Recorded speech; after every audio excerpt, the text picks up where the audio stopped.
Avoir un bateau, ça reste toujours mon plus grand désir. Je peux plus faire de la voile, donc ça c'est compliqué.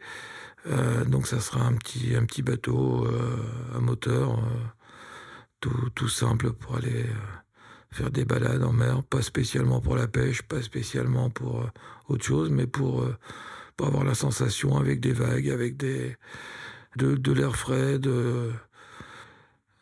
et puis le plaisir de piloter le bateau, de l'amener d'un point A à un point B, et puis peut-être faire un petit détour vers un point A bis, histoire de s'amuser un peu et d'improviser un peu. Hello, bonjour, je suis Eline Pérez et vous écoutez le podcast Are You an Artist? Épisode bonus en français avec mon papa, Franck Pérez, que j'admire beaucoup. Un épisode très spécial puisque mon papa a une maladie neurodégénérative de la famille de Parkinson et cet enregistrement lui a demandé beaucoup d'efforts. Je l'en remercie et je trouve qu'il s'en est quand même très bien sorti puisqu'il nous partage son ressenti sur ses études en communication, son attirance pour les vaisseaux spatiaux, ainsi que son rêve d'avoir un bateau. Mon père ne serait-il pas un artiste, au final? C'est parti.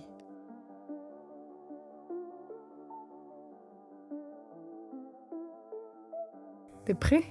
Presque. Presque. Je commence toujours chaque épisode en lisant une lettre. C'est une déclaration d'amour que j'ai écrite pour chaque invité. Es-tu prêt? Ouais, vas-y.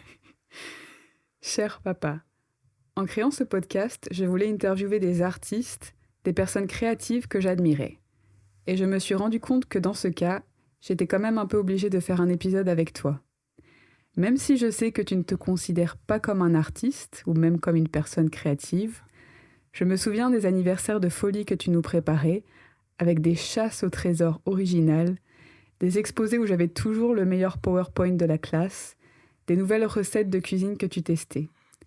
Et encore aujourd'hui, tu es capable de me décrire avec précision le bateau de tes rêves que tu imagines. J'admire ta créativité, mais aussi ta manière de t'adapter à la vie, ton courage et ta force. Alors je vais quand même te poser la première question du podcast. Est-ce que tu pourrais envisager de te considérer comme un artiste? Absolument pas. Absolument pas, parce que, en fait, je m'inspire toujours de quelque chose de concret. Donc je vais pas chercher moi-même les idées, ça vient pas automatiquement. Il faut toujours que j'ai un support quelque part. Et tu penses pas que les artistes, c'est comme ça aussi? Je pense qu'ils ont plus de créativité, qu'ils ont plus d'inventivité que moi. T'es un petit peu artiste de la vie quand même.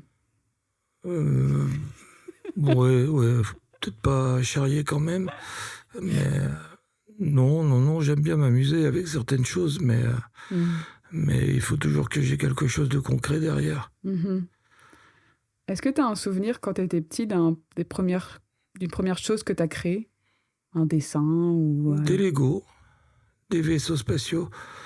Alors Lego, Waouh, je sais pas si ça se dit vaisseaux spatiaux d'ailleurs. je pense. Un vaisseau spatial, Des vaisseaux c'est sûr, spatiaux. mais je suis pas sûr. C'est plus facile en anglais. Ouais. Eline du montage, vaisseaux spatiaux, ça se dit bien. Eh oui. Et qu'est-ce que tu voulais faire quand tu étais enfant? Je voulais être cosmonaute d'abord, pilote d'avion après, et journaliste ensuite. Donc tout dépendait de ma vue. Et quand j'ai appris que j'avais pas une vue suffisante pour faire les deux premiers métiers, on se reporte vers le troisième. Et du coup, tu es parti à Paris dans une école de journalisme.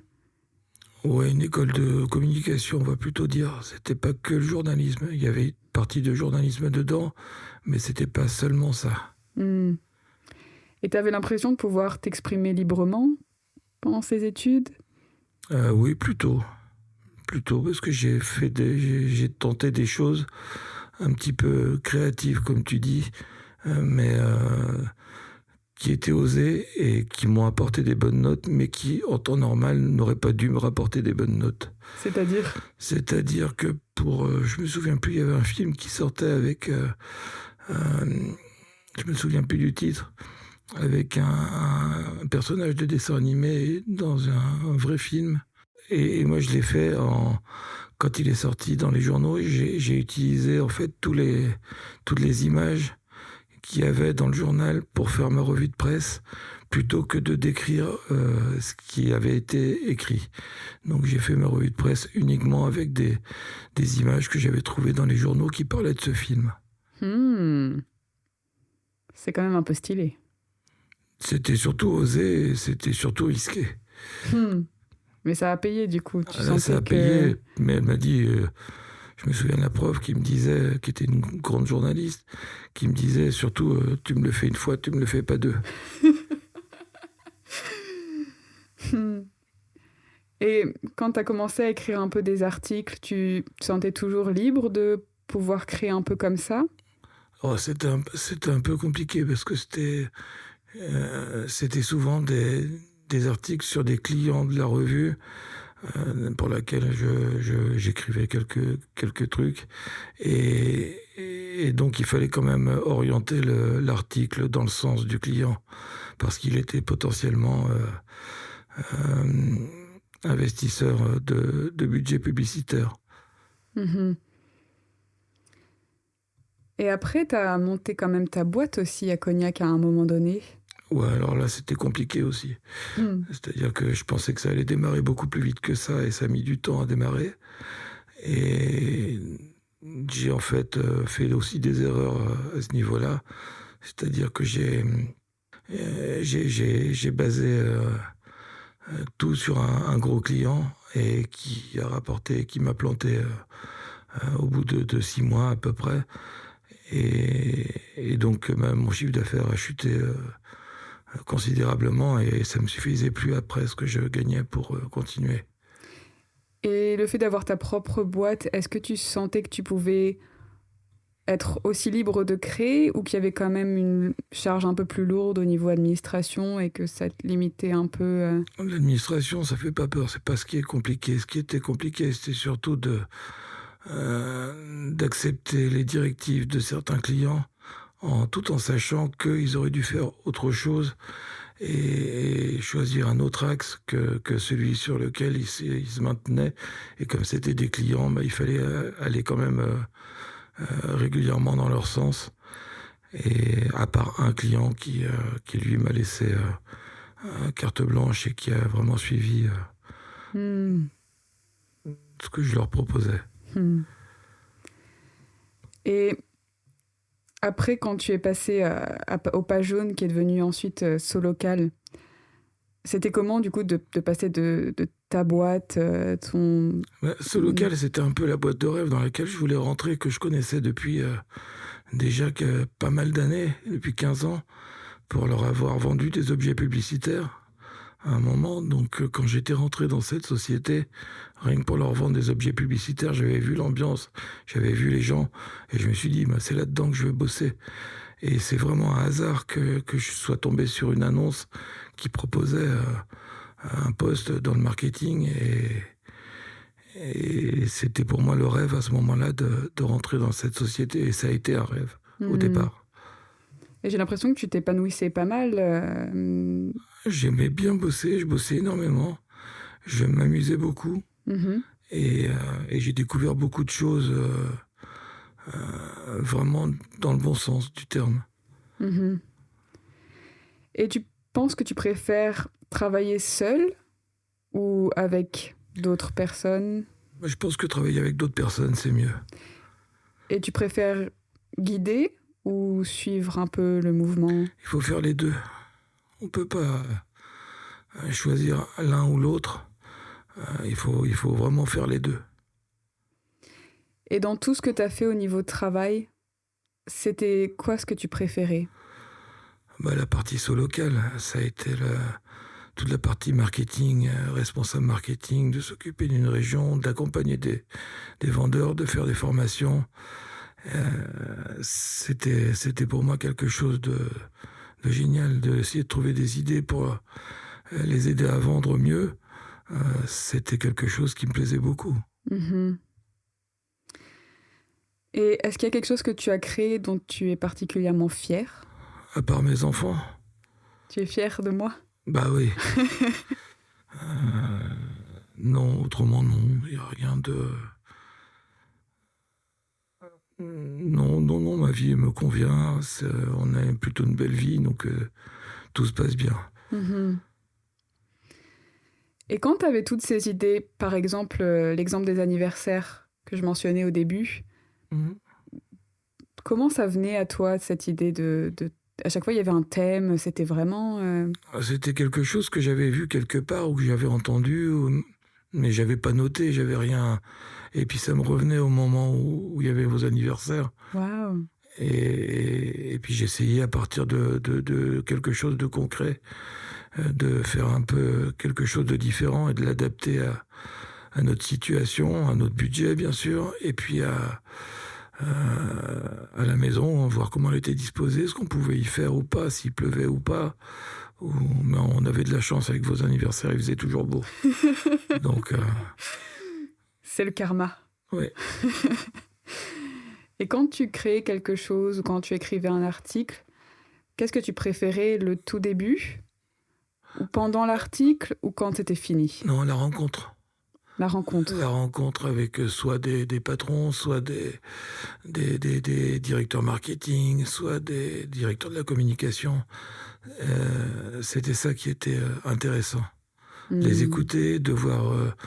en fait, on parle quelquefois d'idées préconçues et on se rend compte que bah, c'est entièrement faux ce qu'on pensait au départ. Et quand on les écoute, quand on discute avec eux et quand on approfondit, c'est là qu'on découvre beaucoup de choses. Hmm. Et dans l'art, est-ce qu'il y a un domaine qui t'intéresse plus que d'autres? Dans l'art, Oui, ça peut être les films, ça peut être... déjà, j'y connais rien. Donc je suis vraiment nul dans ce domaine. Ensuite, la musique me fait du bien, ouais, écouter de la musique. Pas de la musique classique parce que c'est trop dur pour moi, c'est trop compliqué, c'est pas mon truc. Mhm. Mais effectivement, m'amuser à faire des playlists avec des thèmes ou des choses comme ça m'amuse beaucoup. Essayer de trouver des musiques, enfin des chansons originales, enfin des trucs un peu différents, ça m'amuse pas mal. Hmm. Et tu nous fais des longues playlists pour la voiture. Ah oui, des playlists de 9 heures, oui. Avec des concerts aussi que tu as vus. C'est super chouette. Ouais, ouais, parce que moi ça me rappelle des souvenirs, donc les différents concerts que j'ai pu voir. Hmm. Et en tant qu'être humain sur cette planète, c'est quoi ton émotion préférée? Mon émotion préférée, bah respirer déjà. Ça, c'est pas mal. C'est pas une émotion, respirer? Si, parce que ça donne des sensations, ça donne... Ah ouais? ouais. C'est pas mal, ça, on a une sensation d'être vivant, donc c'est une émotion. Et non, il y a pas vraiment de choses dans ce domaine dont je sois au niveau, en fait. Donc, non, sincèrement, j'aime bien la vie, j'aime bien ce qui se passe autour de moi. Mhm. Il y a des choses qui m'énervent, il y a des choses qui me plaisent, voilà. Qu'est-ce qui te plaît? Qu'est-ce qui me plaît? Bah, voir les gens heureux déjà, voir les gens réussir, ça j'aime bien. Euh, voir mon chien qui a l'air de bien m'aimer. Hein. Mes enfants, je sais pas, j'espère, mais Oui. voilà. Euh, donc voilà, ma femme, ma mère, mon père, bon, bah, il est décédé, donc c'est un peu... j'ai pas eu vraiment le temps de vivre ça, mais c'était Hmm. bien aussi. Et qu'est-ce qui t'agace? Qu'est-ce qui m'agace? La bêtise. La bêtise humaine? Ouais, ou la bêtise pas humaine, mais la bêtise de certaines personnes. Hmm. Euh, ouais, c'est ça, ouais, la bêtise de certaines personnes. Hmm. Quelle est ta plus grande force? La plus grande force, la volonté peut-être, dans certains domaines. Mais ouais, ça doit être ça à peu près. Hmm. Et dans quel domaine tu aimerais t'améliorer? Dans tous les domaines. Est-ce qu'on est obligé de s'améliorer dans tous les domaines tout le temps? Hmm. Mais bon, c'est vrai que j'ai décroché un petit peu depuis quelques temps, donc... Il n'y en a pas un où... donc, Par exemple, ce puzzle que je t'ai offert? ben, j'aimerais bien le faire, mais 2000 pièces pour un mec Parkinson, c'est un peu compliqué. Mais je vais y arriver, hein, je vais le faire. Faudrait que je t'aide quand même. Mais non, même pas. Mais il faut que j'ai vraiment la planche qui correspond et, et que j'ai vraiment le temps de le faire tranquillement. Et puis 2000 pièces, c'est beaucoup, hein. Gaël m'a confirmé. 2000 pièces, c'est énorme. Mm. Ouais. Et surtout quand on a une vue qui confond les couleurs, enfin certaines choses. Donc oui, là, c'était un petit peu compliqué, mais il me plaisait bien. Mhm. Qu'est-ce qui te fait peur? Qu'est-ce qui me fait peur? Bah, pas grand-chose, en fait. La douleur, ouais. La douleur, ça peut faire peur. Pourtant, t'as quand même une résistance assez incroyable à la douleur, j'ai l'impression. Ouais, mais ça veut pas dire que ça fait pas peur. Ouais. C'est une douleur pour l'instant qui est acceptable. Donc, et puis j'ai des aides pour ça. Donc ça c'est chouette. Mhm. Après, il y a des douleurs qui sont plus acceptables et là, ça doit être compliqué. Hmm. Et quel est ton plus grand désir? Avoir un bateau, ça reste toujours mon plus grand désir. Un bateau comment? Ben, je peux plus faire de la voile, donc ça c'est compliqué. Donc ça sera un petit bateau à moteur, tout simple pour aller faire des balades en mer, pas spécialement pour la pêche, pas spécialement pour autre chose, mais pour avoir la sensation avec des vagues, avec de l'air frais, du grand air en fait, et puis le plaisir de piloter le bateau, de l'amener d'un point A à un point B, et puis peut-être faire un petit détour vers un point A bis, histoire de s'amuser un peu et d'improviser un peu. Quel est ton endroit préféré? Mon endroit préféré, c'est la Crète. Hmm. J'aime bien être en France, être en Bretagne ou être ailleurs en France, mais vraiment ce que je préfère, c'est la Crète. Qu'est-ce que t'aimes bien là-bas? J'aime bien les gens, déjà, qui sont patients, qui sont gentils, qui sont souriants, prévenants, voilà, agréables. Et puis j'aime bien la mer et, et j'aime bien le paysage, j'aime bien les odeurs, j'aime bien un peu tout en fait. Waouh! Est-ce que tu veux toujours être aimé, apprécié? Et par qui? Ça, sincèrement, je m'en fous complet. Et avant, tu voulais quand t'étais plus jeune? Ouais, on veut toujours être apprécié, être reconnu ou être toujours quelque chose, mais bon, courir après, ça sert pas à grand chose déjà. Donc, ouais, non, sincèrement, être apprécié ou être reconnu, j'aime bien quand les gens me disent qu'ils m'aiment bien, ou qu'ils me trouvent sympa ou des trucs comme ça. Mhm. Mais sincèrement, c'est pas une fin en soi. Hmm. C'est, Et quand est-ce que tu t'en es rendu compte de ça? Que c'était pas si important? bah, surtout avec la maladie. C'est là où on se rend compte, bah, on n'a pas de temps à perdre avec les conneries, quoi. Sincèrement, on a autre chose à faire. Les gens qui sont agréables, c'est très bien, c'est parfait. Et puis les cons, bah, tant pis pour eux. Hmm. Est-ce qu'il y a quelqu'un ou un groupe de personnes qui t'inspire? Ouais, il y a plein de gens qui m'inspirent. Euh, J'aime bien regarder les courses de voiliers, les régates, les courses au large. Voilà, ça m'inspire. J'ai beaucoup d'admiration pour les marins qui le font. J'aime les gens qui prennent des risques, qui vont dans l'espace, qui vont à la découverte d'autres choses et qui s'impliquent pour faire avancer les choses.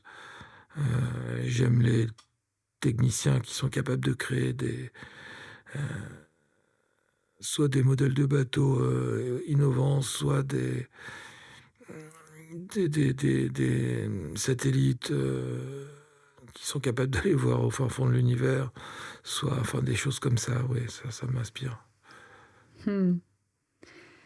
Et si tu étais un animal, qu'est-ce que tu serais? J'ai pas envie d'être un animal. Donc sincèrement, non, Un animal de la mer? même pas.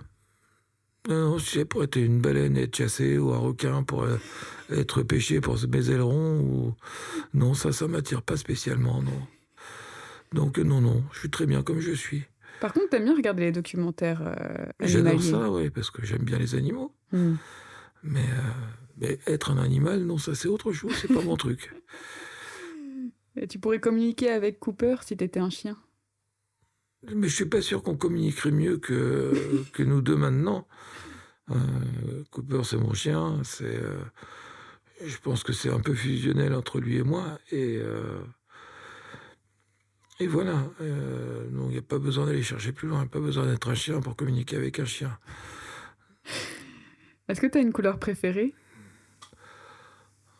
On va dire peut-être le bleu, parce que je crois que ta mère aussi, c'est sa couleur préférée. Elle, c'est plus bleu turquoise, moi, ça serait plus bleu foncé. Mais ouais, c'est plutôt ça. Hmm. Et ce serait quoi pour toi un jour parfait? Un jour sans complications, où tout se passe bien, où il n'y a pas de dispute entre les gens, où il n'y a pas de prise de tête sur telle chose ou telle chose, où il n'y a pas de douleur, où il n'y a pas de... où il fait beau, où il n'y a pas de nuages.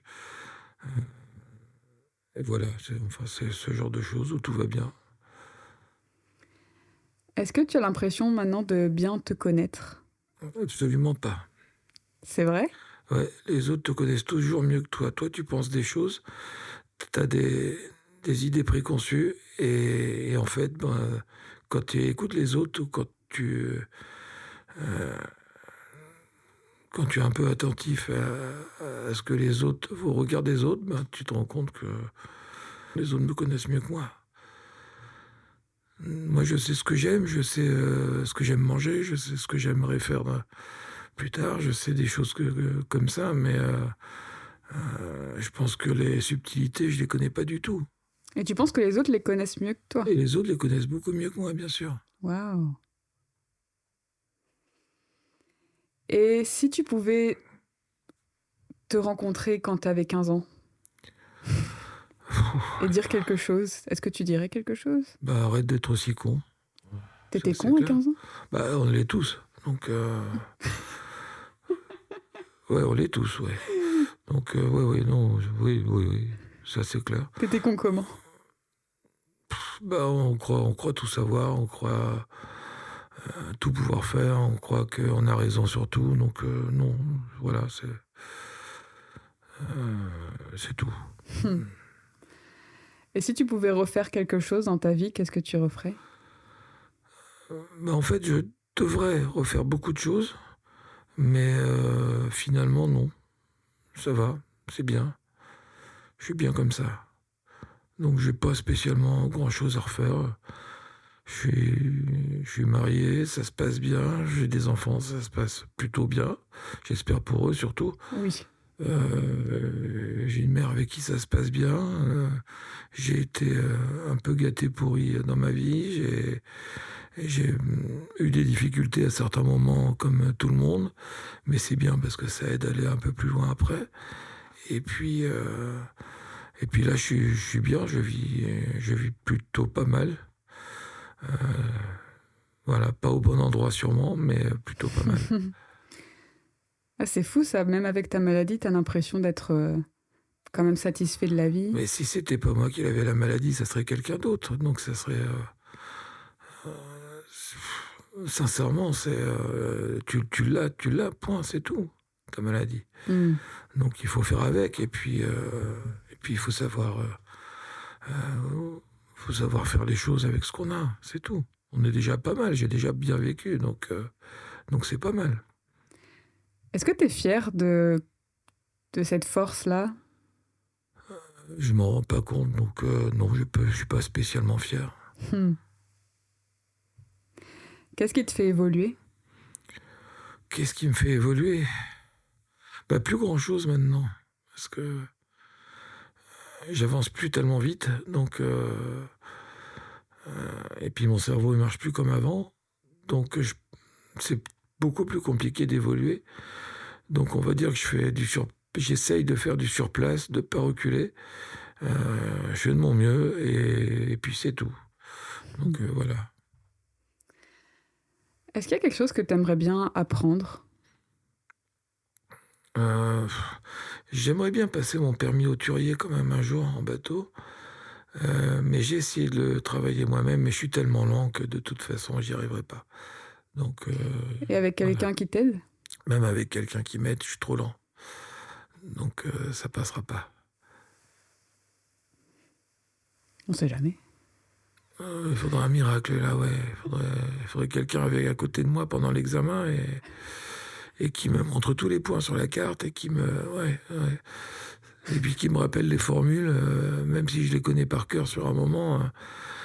Sur le moment où il faut passer l'examen, quand tu testes, tu te rends compte que Enfin, moi, je me rends compte parce que j'ai du mal à les retenir dans le bon ordre,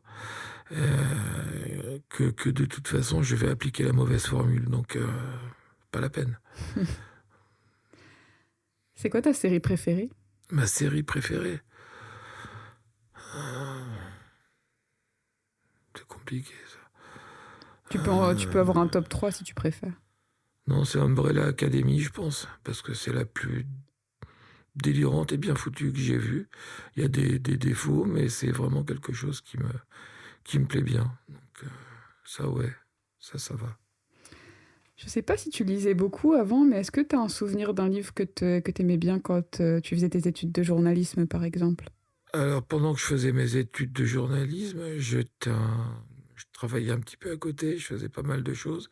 J'avais des stages, plus un boulot le soir. Donc, au niveau lecture, j'avais pas le temps. Ça, c'est clair.